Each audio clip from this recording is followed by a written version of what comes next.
Hello, আসসালামু আলাইকুম। কেমন আছেন সবাই? আশা করি সকলেই ভালো আছেন। আজকে আমি আপনাদেরকে একটি গ্রাম ঘুরে দেখাবো। গ্রামটির নাম হচ্ছে সুমুরদিয়া। এটা চুয়াডাঙ্গা জেলার মধ্যে গ্রামটি। চুয়াডাঙ্গা জেলা সদর থেকে এখানকার দূরত্ব মাত্র 4 থেকে 5 কিলোমিটার দূরত্ব। আমার পিছনে আছে গ্রামটি। এখন আপনাদেরকে গ্রামটি ঘুরে ঘুরে দেখাবো। আর এখন আমি যেই জায়গাটিতে আছি এই জায়গাটিতে একটি দিঘি রয়েছে, বিশাল বড় একটা দিঘি। আগে আপনাদের প্রথমে দিঘিটাই ঘুরে ঘুরে দেখায়, তারপরে গ্রামের দিকে যাচ্ছি, গিয়ে আপনাদেরকে গ্রামটা পুরো ঘুরে ঘুরে দেখাচ্ছি, গ্রামের সৌন্দর্যটা।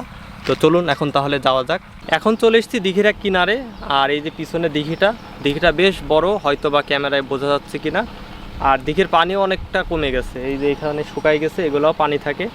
হয়তো এটা শুকাই গেলে এটা কাটলে আবার দিঘিটা পূর্বের মতো বড় হয়ে যাবে। আর এখানে বেশ কিছু পাখি আছে, এই যে পাখির আনাগোনা আছে, শব্দ পাওয়া যাচ্ছে, কিচিরমিচির করছে। আর আমি মোটামুটি বেশ কয়েক ধরনের পাখি দেখছি, বক দেখছি। অবশ্য বিভিন্ন মৌসুমে বিভিন্ন ধরনের পাখি দেখা যায় এখানে। এখন আমি আছি গ্রামের হাটটিতে। এটা হচ্ছে শুক্রবার ও মঙ্গলবার বসে। এখানে হাটটা ঘুরে ঘুরে দেখছি, গ্রাম্য হাট দেখতে খুবই সুন্দর লাগছে।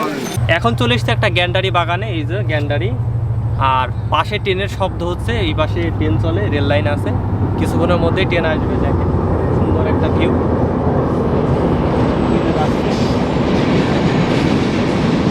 ট্রেনটার নাম হচ্ছে রূপসা এক্সপ্রেস। খুব সুন্দর একটা ভিউ।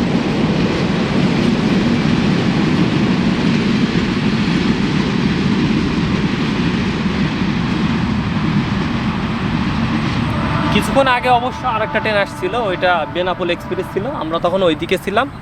বাগানটা খুবই সুন্দর লাগছে, দূর থেকে দেখলাম, এই জন্য নিচে আবার নেমে আসলাম। এক পাশ থেকে আরেক পাশ একেবারে দেখা যাচ্ছে পুরো ফাঁকা, আর খুব সুন্দর করে সাজানো রয়েছে। চলেন এবার অন্য কোথাও যাই। এখন আমার পাশে যেটা দেখা যাচ্ছে এটা হচ্ছে প্রাইমারি স্কুল। এটা হচ্ছে সুমুরদিয়ার প্রাইমারি স্কুল গ্রামের। ভালোই সুন্দর। অবশ্য আজকে শুক্রবার, আবার বিকাল, এই জন্য একদম শুনশান নীরবতা, দেখতে ভালোই লাগছে। এটা হচ্ছে গ্রামের স্কুল। এখন আমরা আরেক জায়গায় যাই, গিয়ে আপনাদেরকে দেখাচ্ছি। এখন বর্তমানে মাটির ঘর তেমন একটা দেখা যায় না গ্রাম পর্যায়েও, তারপরও এটা অনেক খুঁজে খুঁজে একটা পাইলাম। এই যে একটা মাটির ঘর, এটা আপনাদেরকে একটু ঘুরে ঘুরে দেখাচ্ছি আপনাদেরকে মাটির ঘর কীরকম। এই যে এখন বাড়ির সামনের দিকে আসলাম, এখানে কিছুটা ইট দেওয়া আছে, যেহেতু এখানে একটা গরু আছে, এই জন্য হয়তো ভেঙে টেঙে যাবে মাটির হইলে, এই জন্য এইটুক দেওয়া। আর ওইদিকে মাটির, আর উপরে টালি দেওয়া আছে। উপরে অর্ধেকটা টালি দেওয়া আছে, আর অর্ধেকটা হচ্ছে টিন দেওয়া আছে। এই হচ্ছে ঘরটা।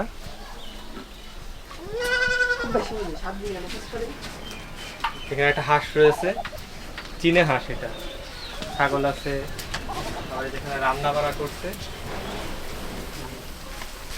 রান্না চলছে, বিকালের রান্না।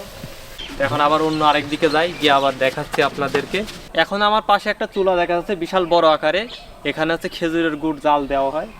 ওই যে ভার রয়েছে, এখানে আশপাশে যত খেজুরের গাছ আছে ওইগুলা থেকে রস সংগ্রহ করে এখানে জাল দেয়।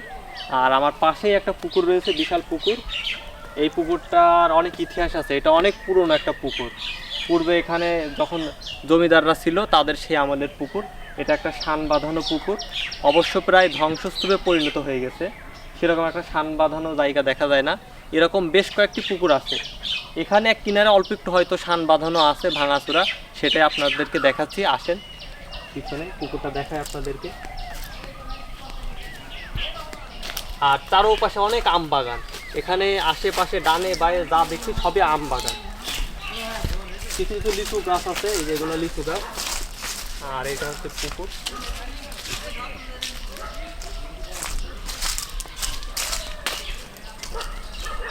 এখন আমি যে জায়গাটিতে আছি এটা একটা শান বাঁধানো পুকুর। আর এরকম পুকুর বেশ কয়েকটা আছে এই গ্রামের মধ্যে, কিন্তু এই পুকুরটা মোটামুটি কিছুটা টিকে আছে, তাও প্রায় ধ্বংসস্তূপে পরিণত। এই যে আমার পিছনে এটা হচ্ছে শান বাঁধানো, অবশ্য বোঝা যাচ্ছে কি না, ওই যে কিছু কিছু জায়গায় হয়তো দেখা যাচ্ছে, এই যে সিঁড়ির পিলারগুলো আছে ওইগুলো দেখা যাচ্ছে, আর বেশিরভাগই নাই, এগুলোও ভেঙে চুরে গেছে। মোটামুটি কিছুটা টিকে আছে, তাই জন্য এই পুকুরটাই দেখাচ্ছি। তাছাড়া এখানে আরও বেশ কয়েকটা রয়েছে। এই ছিল আমার সুমুরদিয়া গ্রাম ঘুরে দেখানো। আপনাদেরকে ঘুরে ঘুরে দেখালাম যতটুকু যা সম্ভব। আবার নেক্সট কোনো গ্রামে গিয়ে আপনাদের ঘুরে ঘুরে দেখাবো ইনশাল্লাহ। আজকের ভিডিওটা এই জায়গায় শেষ করছি। ধন্যবাদ সবাইকে।